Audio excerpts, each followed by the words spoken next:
he hires worldly, like he hires the best people in the world, not just in the area.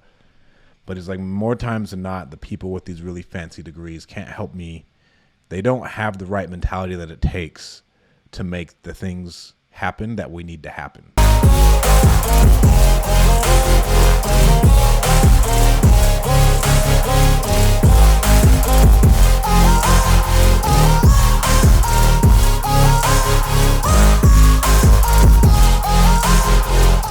Thank you guys so much for tuning in. If you guys are watching this on YouTube, if you're listening to this on Spotify, please hit the like, subscribe, go give us a 5-star review on YouTube, share it if it brings you any value. Today's episode is really going to cover the topics of my conversation with one of the richest men in the state of California. And this conversation comes from, I was at our cigar lounges, and so it's pretty much like a country club for cigars, and they have a quarterly party. And I'd been trying to pin this guy down for a long time. Like, just pin him down and talk to him and, like, bombard him with questions. And for lack of better words, pick his brain, and this was the best environment to do it. And the reason I wanted to talk to him so bad is because you don't get very many opportunities to talk to people who have gone through that, created what he has, and who are that high of a level of an entrepreneur. And, I mean, in all reality, I've talked to, at this point in time, 2 billionaires in my life, like 2 scratch billionaires. One of them was the guy who sold Qualtrics, and he bought us pizza right after he sold Qualtrics for $4 billion. And he ended up walking away with 1 or 2 billion, which is pretty crazy. And that was a pretty interesting conversation as well. Now the guy owns the Jazz. And so with this guy, I won't name any names. He is a farmer, and he has accomplished everything as far as business goes and that I would want to accomplish. And for about an hour and 30 minutes to an hour and 15 minutes, I just got to ask him questions. Like, I was sitting there smoking a cigar. He was smoking a cigar.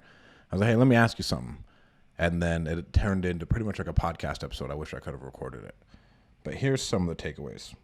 His first thing was the farm workers are treated above else. The farm workers are treated best out of anybody. He's like, because without them, we are nothing. And so, like, everyone who's doing out all the grunt work, they are number one. He said our middle managers and our managers and everything else, like, bro, number one, their job's not too fucking hard. They're out in the sun, and they get paid well. So everyone else who is a farm worker is our number one priority as a company. And it made me, like, think about some things. And this guy has a in-house pharmacist, 2 in-house doctors. I'm pretty sure it's like 100,000 square foot, like, office. Well, no, sounds too big, but he has a full-on dedicated office space for doctors for all of his employees. And at this point, he has about 3,000 employees. And he was like, no, we treat them amazingly because they are the backbone of our company, and it's easy to take them for granted. But that was his first lesson. The bottom layer gets taken care of the most because they are the backbone of the company. Number 2 thing that he talked about is company culture is key. And he had a couple different examples, and I'll use the one that really resonated with me. He had one guy who was working with him for a significantly long period of time. And then the guy he came to him at 17. Over that period of time, he bought 3 rentals over a 3-year period. And then by the time he retired, he owned a rental portfolio of, I think, 170 homes between homes and apartment buildings. And the owner had been telling him for years, like, hey, you need to quit. And the guy couldn't quit because they created such a good company culture. He didn't want to leave it. And he thought that he owed them more. He thought he owed them his life and the opportunity to be able to create the life. And so he didn't want to quit. Eventually ended up quitting because they took him fishing and they're like, hey, either you quit or you're fired. It's time to go live your life. But that was an amazing company culture. He has an amazing benefits program for all his employees. And then now, since he treats his people so well, and, like, obviously he owns a world-class company, I'll transition to the next part to where he doesn't hire anyone with, let's say, like a really fancy college degree. They go and they pick from Fresno State, Cal Poly, and one other school, and they grab 12 kids from each school. He's like, 3 of those kids will end up working, and then they end up working for us, but I really care about hard work. And he was like, yeah, I mean, like, if I'm going to get an accountant or a lawyer, they need a degree. But he's like, overall, the people think they're smarter than there are if there's an MBA in front of their name. And I know a couple people who they have an MBA in front of their name. And I'm like, yeah, but like, do you have any business experience? And you're not going and doing like case studies and evaluating things. And I thought that was really, really interesting. He's like, I don't want the fancy people from Ivy Leagues. Like, yes, I get my pick of the litter. Like now, if I have a job opening, like he hires worldly, like he hires the best people in the world, not just in the area. But it's like more times than not, the people with these really fancy degrees can't help me. They don't have the right mentality that it takes to make the things happen that we need to happen, which I thought was interesting. And even for us, I don't really look at degrees. I care about work experience. And that was his next thing. He's like, yeah, and I don't want to, I'm at a point where I'm not training people unless it's at the lower level and we bring them up through our company and they're learning everything from top to bottom. And then they go from there and then they can work up into something else. And it's a family owned company. And at this point, I think there's over 15 different family members who are shareholders in the company. And every family member who is a shareholder in the company has to work in the company for a year.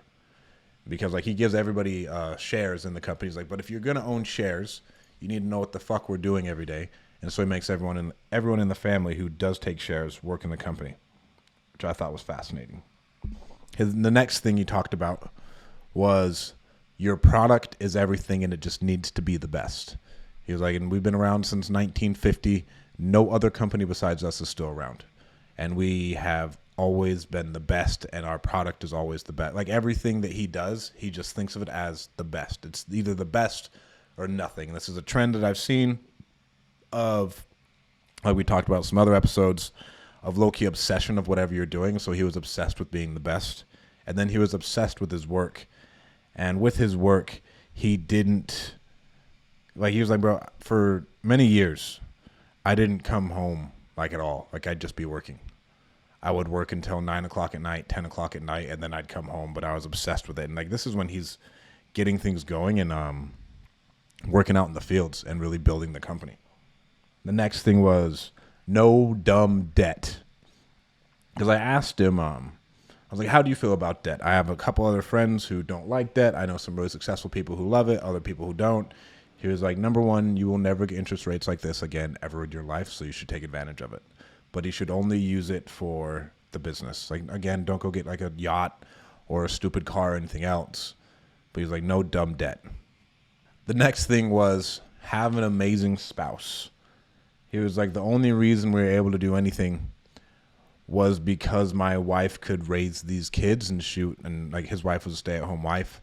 And she took care of him, took care of the family, would bring him dinner. He was like, but like without my wife, who was really, for lack of better words, right? These weren't his words, but like a ride or die and understood the vision and supported him and everything else. He's like, then it wouldn't happen. It would not happen unless I had my amazing wife by my side to help us with our family side and as well. I mean, it's farming. Farming's hard as shit, honestly. And then he talked about, so he owns the company with his two other brothers. And he said, if we ever fight, then we'll sell the company. He's like, majority of these family companies are fucked up. And it's not even a family company and they bicker. And I was like, bro, I see the same shit with my fucking dad's family company. I thought the dynamic was awful. And it was, or like, I just, like, I didn't see it. I didn't even want to step into it and like work for my dad's company and eventually take it over. Because I didn't want to work with my family and I didn't see the environment being very well. He's like, no matter what, if you are going to start a business with your family and you guys fight and everything else, you might as well not do it. He's like, I do everything with my brothers. Like we do everything together. Absolutely everything. He's like, and we love each other and we love what we do. If it wasn't the case, then it wouldn't have worked, which I thought was really fascinating as far as it's one of the only family companies that I've seen that gets diluted over time that has stayed that way. He didn't grow his business at all through acquisition. As far as acquiring other companies at scale, they have done none of that up until this point. Absolutely zero. To where majority of the time, one thing a lot of people don't talk about is like these really large conglomerate companies, they don't, when they really start to grow, yes, you have like Facebook and everything else, but Facebook grew a lot by buying Instagram. And then they were trying to buy TikTok, right? Like that stuff is really what helps you grow to a whole new level. That's what really takes it to the next level. And he goes back into spending time with your family. He's like, I have all the money in the world now, like all the money in the world. And I still wish I would have spent more time with my family. And that's it's surreal coming from someone who has achieved something that we can say like only a couple thousand people alive right now have achieved, which is being an actual like billionaire. And he's like, yeah, no matter what, more time with my kids, more time with my wife, spending quality time with my family is number one. And the final thing I'll leave you guys with is I was like, Dennis, I'm at an age where now I feel like I make okay money. It's hard to find friends who aren't my masterminds. And I was like, where did you find your friends at 27? Like when you were making money? Because obviously you're making a lot more money than me at that point in time. And he was like, dude, at 27 years old, I was living in a trailer paying myself $800 a month. I didn't even make real money until I was 40 years old. And for whatever reason, that hit me pretty hard because I put so much pressure on myself to do so much better right now. But I was listening to an Andrew Frisella podcast the other day, and most of my mentors, right, or most of my friends who are successful are in their 40s. They're not my age. And so I don't believe in patience, but he's like, to build something truly great, it's going to be, you're going to want to go and choose the quick buck. It's not worth it. Fucking build something amazing, and it's going to take you a long amount of time, but I promise you it's worth it. But he's like, I did not make any money until I was 40 years old. He was like, I sold one thing, and then at that point, I was like, oh, wow. Okay, now. And then he was like, okay, yeah, I made some serious money on this. But he didn't make any money up until he was 40, which made me feel somewhat better of my situation, of me constantly trying to be the best, constantly trying to grind. And social media obviously destroys you because you look at all these other people who are your age, but you don't know their situations or anything else. You're like, oh, wow, they're killing it. What am I doing? And that, I don't think you should ever have, you should, okay, let's say be patient, but you should always be, like Ed Mylett says, what is it? Blissfully dissatisfied with where you're at and knowing where you're going. But so one thing that freaks me out is that like right now I'm not doing good enough to eventually be a billionaire. And then if you really truly look at compound the statistics over time, your wealth goes up significantly as your age goes up. Like Warren Buffett made 99% of his wealth after the age of like 55. So think about that, but never ever be satisfied with where you're at. But again, I think I lose perspective of like it's okay to be grinding something out and really pushing to build something big, but don't get discouraged that you're not a fucking billionaire at 27 years old like Zuck or whatever. And honestly, Zuck's probably a bad person, so it's okay. So I'll use a different person. But don't get discouraged that I'm not absolutely crushing it. And then I look at like Andy. Andy, let's say over the last 10 years really became a billionaire. And then you got Ed Mylett. Ed Mylett wasn't really hitting his stride up until at least mid-30s. And I'm over here frustrated and having a midlife crisis I have a yearly crisis on my birthday because I have a realization that I have not accomplished enough for my age, which is a real thing. And it really made me sit back, reflect, think, and you don't feel okay with where you're at, be like, okay, there is a path to where I can still achieve my goals any amount of time I want to achieve my goals in, and it's okay not to be a billionaire at 27 years old is the only way I could put it for you. So the number one way he grew over time and how we got started owning as much farmland as he did was owner financing. And when I say owner financing, he would go driving around looking at all these farms, and if he saw a farm that like looked like it needed some love, just like he'd drive around looking for houses, apartments, storage facilities, it would be, okay, I see it. He'd go knock on their door, and everyone's always trying to buy land, right? And he was like, okay, everyone's trying to buy land, and everyone's offering him like going rate was $800 an acre. People would come in and try and grind you out for about $600 an acre. And he was like, oh, well, you know what I'll do? I'll give you $1,000. I'll lease the land with an option to buy in 5 years. He's like, and I'll lease it for you at $40 a year. And then I want to be able to buy all of your land for $1,000 an acre in 5 years. And he knew within 5 years he'd be up and running, and he'd be able to like start getting something out of those crops, because farming is a lot longer time horizon than majority of other businesses. And then when that 5 years came up, he would be like, okay, here's what I'll do. I want to owner finance, for lack of better words, he's like, I'll owner finance it. And so he's like, okay, so now I'll pay you $1,000 an acre. And like, he's like, I'll give him 6%. So he just whatever over time. And he was able to buy everyone's land with no competition. And when he started to get a little bit bigger, and he'd have the conversation with the wife, and he'd tell the wife like, hey, you know what? And you can stay in this house until you die. I don't care. No rent. And I'll give you $50,000 to fix up the house however you want it. And the reason he did this was like, well, I mean, I'm going to eventually end up owning the house. They're going to stay there, and the wife is never going to say no to whatever house she wants. And he's like, anything over $50,000, it's on you. But the first $50,000 is on me, and like, send me the bill and I'll pay it. So now we got the wife on board for whatever house they want.